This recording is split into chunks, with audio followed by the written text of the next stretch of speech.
வணக்கம் நண்பர்களே, நான் உங்கள் ஆர்ஜே அகிலா. துரோகத்தில் புதிதாய் பிறந்தேனடா கதையின் 8வது எபிசோடுக்கு உங்கள் அனைவரையும் அன்புடன் வரவேற்கிறேன். இந்த எபிசோடில் இன்னும் பல சுவாரஸ்யமான திருப்பங்களும் உணர்வுபூர்வமான தருணங்களும் காத்திருக்கின்றன. வீடியோ பிடித்திருந்தால் ஒரு லைக் செய்யுங்கள். இன்னும் எங்கள் சேனலை சப்ஸ்கிரைப் செய்யவில்லை என்றால் இப்போதே சப்ஸ்கிரைப் செய்து உங்கள் கருத்துக்களை கமெண்டில் பகிர மறக்காதீர்கள். வாங்க நண்பர்களே, இனி கதைக்குள் பயணிப்போம். அர்ஜுன் மீராவிடம் எனக்காகத்தான் தயாராகி இருக்கியா என்று கேட்டவன். அவள் கூறிய பதிலில் திருப்தி இல்லாமல் போகவும் அவள் இதழை களவாடினான். ஏனோ மீராவின் பதிலில் அவன் மனம் ஏமாற்றத்தை உணர்ந்தது. இனிமே தினமும் இதே மாதிரி நைட்ல பூ வச்சுக்கோ என்றவன் காதோரம் இருந்த மல்லிகையின் வாசத்தோடு சேர்த்து தன்னவளின் பிரத்யேக வாசனையும் சேர்த்து உளி இழுத்தான். இந்த நொடி கூட மீராவின் மனதில் அவன் மீனாவுடன் நெருக்கமாக அமர்ந்திருந்த காட்சி மனக்கண்ணில் வந்து போக அதை கடினப்பட்டு ஓரம் கட்டியவள் மனைவியாக தன் கடமையை செய்ய நினைத்தாள். அவன் தொடுகையில் கரைந்தவள் அவன் மீதான காதலை வெளிப்படுத்த தொடங்கினாள். தனது தளிர் விரல்களை அவனது படிக்கட்டு தேகத்தில் படரவிட அவள் விரல்களின் ஸ்பரிசத்தில் அர்ஜுன் தான் மோகத்தியில் செத்து பிழைத்தான். முடியாத தேடலாக அவன் கூடலை மும்முரமாக நடத்தி கொண்டிருக்க சிவ பூஜையில் கரடியாக அவனது போன் என்னும் சகுனி ஒலிக்க ஆரம்பித்தது. அவன் ஆளுமையில் கிறங்கி மோன நிலையில் படுத்து கிடந்தவள் அவனது போன் சத்தத்தில் விழிகளை திறந்தாள்.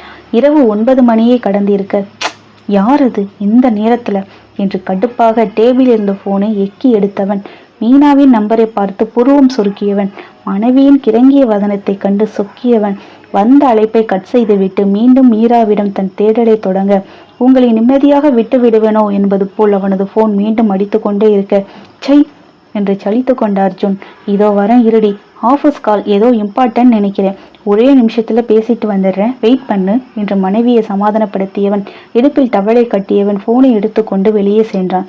அரைகுறையாக புடவையை சுற்றி கொண்ட மீராவிற்கு கண்கள் கரித்து கொண்டு வந்தது. இந்நிலையில் கூட அவளுக்கு முக்கியத்துவம் கொடுக்கணுமா? அந்த அளவிற்கு என்னை விட அவள் முக்கியமானவளா போயிட்டாளா என்று மனம் ஊமையாய் அழுக மனம் அவனை விளக்கவும் முடியாமல் ஏற்கவும் முடியாமல் இருதலை கொள்ளி எறும்பாக தவித்தது. தன் மனதை திடப்படுத்தி கொண்டவள் ஒரு சராசரி மனைவியாக இதை கிரகிக்க முடியாமல் அவன் என்னதான் பேசுகிறான் என்று ஒட்டு கேட்க ஆரம்பித்தாள்.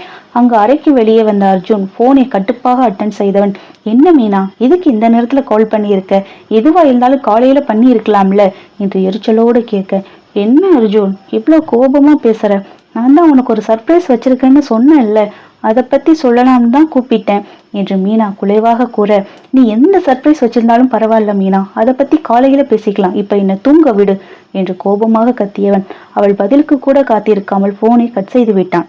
இந்த பக்கம் இருந்த மீனாவிற்கு முகம் சுருங்கி விட்டது. அவள் அர்ஜுன் வீட்டிற்கு வர தயாராக கிளம்பி நின்றிருந்தாள். செல்வதற்கு முன்பு அவனிடம் பேசிவிட்டு செல்லலாம் என்று போன் செய்ய அவன் அவள் சொல்ல வருவதை கூட முழுதாக கேட்காமல் போனை துண்டித்துவிட அவளுக்குத்தான் கடுப்பாகி போனது. இருப்பினும் தன்னை தேற்றி கொண்டவள், ஒருவேளை அர்ஜுன் நம்ம மேல கோபமா இருப்பாரோ, நான் போன முறை பேசும்போது என்ன சர்ப்ரைஸ்னு கேட்டு சொல்லாம விட்டதுனால கோபமா இருக்காரோ, அப்படித்தான் இருக்கும், சரி பரவாயில்ல, அதான் நேராவே போக போறமே, வட்டி முதலமா கொடுத்து அவரை சமாதானப்படுத்திடலாம் என்று நினைத்தவள் படுஜோராக அர்ஜுன் வீட்டை நோக்கி நடந்தாள். இங்கு அர்ஜுன் போனை துண்டித்து விட்டு அறைக்கு வர மீரா புடவையை போர்த்தியபடி தூங்குவது போல் ஒரு கழித்து படுத்திருந்தாள். இல்லை இல்லை, நடித்து கொண்டிருந்தாள். அவன் எழுந்து சென்றது அவள் மனதிற்கு வருத்தத்தை கொடுத்தாலும் மீனாவிடம் இருந்து விழுந்ததை போல் பேசியது அவளுக்கு ஒரு வித திருப்தியை கொடுத்தது. அவனை நல்லவனாக தன்னிடமே நிரூபித்துக் கொள்ள மீரா போராடி கொண்டிருக்கிறாள் உள்ளுக்குள். ஏனெனில் அவன் மீது அத்தனை நம்பிக்கை, அத்தனை காதலை வைத்து விட்டாள் பேதை பெண். அர்ஜுன் அவளை பின்னிருந்து அணைத்தபடி, பட்டிக்காடு, அதுக்குள்ள என்னடி அவசரம், உடனே தூங்க பாக்குற, நான் தான் வாரேன்னு சொன்னேன்ல என்று அவள் அவரை பிஞ்சி காது மடல்களில் அவன் மூச்சு காற்றை படரவிட்டபடி அழுத்தமாக முத்தமிட்டு தன் புறம் திருப்பியவன் மீண்டும் அவளிடம் தன் ஆதிக்கத்தை செலுத்தினான். அவன் பின்னந்தலையில் கை கொடுத்து அவனுக்கு ஈடு கொடுத்தவள் அவன் முதுகில் அவளது நகைக்கிரல்களை இலவசமாக வழங்கினாள். அரை மணி நேரத்தில் மூஞ்சி வாங்கியபடி அவன் சரிந்து படுக்கவும் அவன் ஆசுவாசப்படுத்தி கொள்ள கூட நேரம் கொடுக்காமல் அவன் மீது படர்ந்தாள் மீரா. கண்களை அகல விரித்தவன், என்னடி பண்ற என்று கேட்க அவனது முரட்டு அதரங்களை தன் வாய்க்குள் போட்டு இஷ்டத்திற்கும் என்று தின்றாள். அவன் மீதான மொத்த கோபத்தையும் அதில் காட்டிக் கொண்டிருக்க அவனுக்குத்தான் அது எல்லையில்லா மகிழ்ச்சியை வாரி வழங்கி கொண்டிருந்தது. மனைவியின் புது அவதாரத்தில் அர்ஜுன் முழுதாக அவளிடம் அடங்கி போனான். அவன் அதரங்களை விடுத்து அவன் நெஞ்சு கூட்டில் தன் ஆரஞ்சு சுளைகளால் ஒத்தடம் கொடுத்தவள் அவன் படிக்கட்டு போன்ற உள்ள வயிற்றில் தன் ஈர இதழ்களை மேய விட்டாள். அவள் செய்கையை கண்களை மூடி ஆழ்ந்து அனுபவித்துக் கொண்டிருந்தவன் அடுத்து அவள் செய்த செயலில் படக்கென்று கண்களை திறக்க அவளது ஆளுமையில் திக்குமுக்காடி போனான் அர்ஜுன்.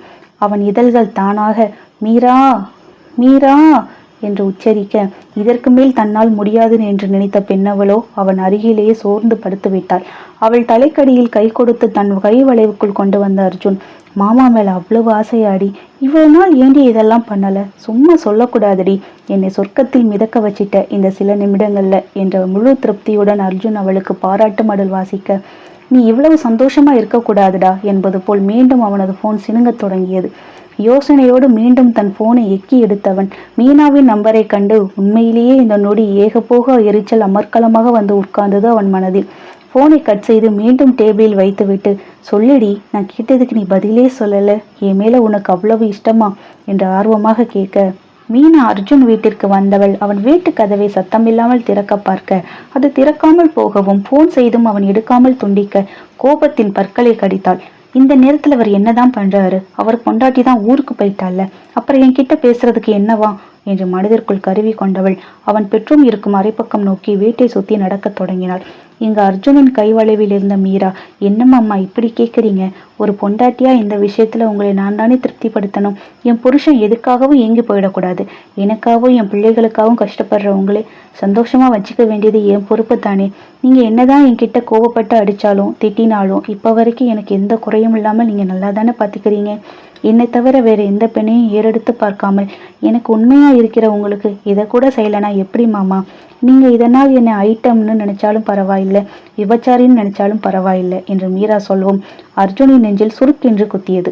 மனைவியின் நம்பிக்கையை காப்பாற்றவில்லை என்ற குற்ற உணர்வு அவனை முதலாக நெருஞ்சி முள்ளாய் குத்த ஆரம்பித்தது. இது ஆரம்பம் மட்டுமே என்று அவனுக்கு யார் சொல்வது?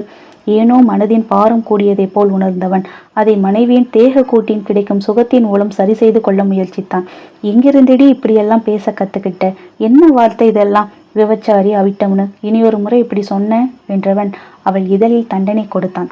ஆனால் அவன்தான் சற்று நேரத்திற்கு முன்னால் அதே வார்த்தை அவளை பாராட்டுவதற்காக பயன்படுத்தினான் என்பதை மறந்து விட்டான் போலும். மீனா திரும்ப திரும்ப அழைத்து கொண்டே இருக்க அவனது போன் சினுங்கி கொண்டே இருந்தது. மாமா, உங்க போன் அடிச்சுக்கிட்டே இருக்கு, ஏதாவது முக்கியமான காலா இருக்க போது, போயிட்டு பேசிட்டாவது வாங்களேன் என்று மீரா கூற, அது எங்கேயாவது அடிச்சுட்டு போகட்டும், நீ என்னை கவனிடி, நான் உனக்கு சொர்க்கத்தை காட்டுறேன். நீ எனக்கு கொடுத்த சந்தோஷத்தை விட நான் உனக்கு 2 மடங்கு சந்தோஷத்தை கொடுக்கிறேன் என்று கூறியவன் தன் திருவிளையாடலை அவனிடம் தொடங்க, அவன் அறைக்கு வெளியில் நின்ற மீனா காலையில் மீரா எங்கு நின்றாளோ அதே இடத்தில் நின்றவள் இவர் ஏன் போனை எடுக்கவே மாட்டேங்கிறாரு என்று சந்தேகப்பட்டவள் ஜன்னலில் கதவை மெதுவாக திறந்தால் அவனுக்கு போன் செய்தபடியே. அவளது அழைப்பு மணி ஒருபுறம் சினுங்கி கொண்டிருக்க, மாமா மெதுவா, மாமா என்று சுக வேதனையில் மீராவின் குரல் ஈனஸ்வரத்தில் மறுபுறம் சினுங்களாக கேட்டுக்கொண்டிருந்தது. அதில் அறிந்த மீனா திடுக்கிட்டு விழிக்க, மீரா, சத்தியமா சான்ஸே இல்லடி, மனுஷனை கொள்ளுறடி, இப்பவும் புது பொண்ணு மாதிரியே இருக்கடி, எவ்வளவுதான் அனுபவிச்சாலும் உன் மேல இருக்கிற ஆசை எனக்கு தீரவே மாட்டேங்குது என்று அர்ஜுன் மோக குரலில் இதற்கு பிதற்ற, அதை கேட்ட மீனா அதிர்ச்சியின் உச்சிக்கே சென்றவள் அவர்களது அந்தரங்க வார்த்தைகளை அதற்கு மேல் காது கொடுத்து கேட்க முடியாமல் அவளது கால்கள் புயல் வேகத்தில் மீண்டும் தன் வீட்டை நோக்கி ஓடியது. அவள் கண்களிலிருந்து காட்டாற்று வெள்ளம் போல் கண்ணீர் வழிந்து கொண்டிருந்தது.